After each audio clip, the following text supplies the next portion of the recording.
السلام عليكم ورحمة الله وبركاته. ازيكم عاملين ايه؟ النهارده ان شاء الله نكلمكم على خبر مهم جدا جدا. بن شرقي يدمر الزمالك بقرار صارم.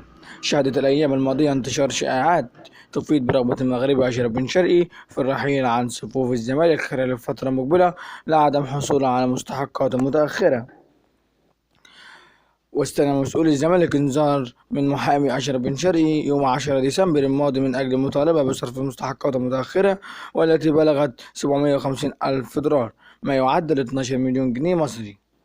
ولم يحصل أشرف بن شرقي على مقدم تعاقده عن الموسم الحالي، بالإضافة للمستحقات راتب 4 شهور من أغسطس وحتى نوفمبر، ولم يقوم المجلس السابق بسدادها قبل رحيله. وأرسل المحامي أشرف بن شرقي نسخة من الإنذار لاتحاد الكرة من أجل اتخاذ الإجراءات القانونية اللازمة، الذي إذا لم يقوم الزمالك بصرف مستحقات موكله خلال 8 أيام من تاريخ إرسال الإنذار.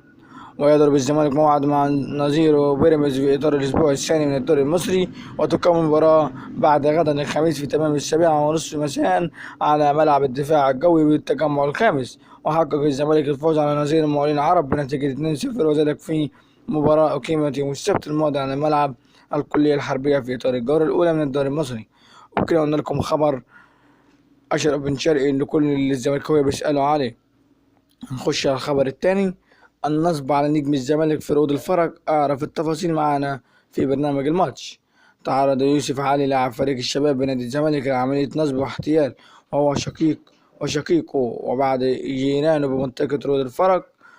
وتخطط عملية النصب بمبلغ 1,000,000 جنيه في قضية توظيف الأموال، ما يعرف باسم المستريح.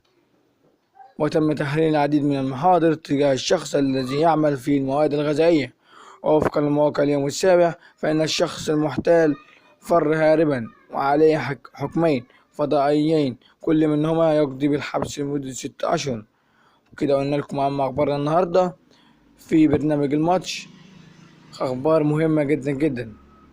والسلام عليكم ورحمة الله وبركاته.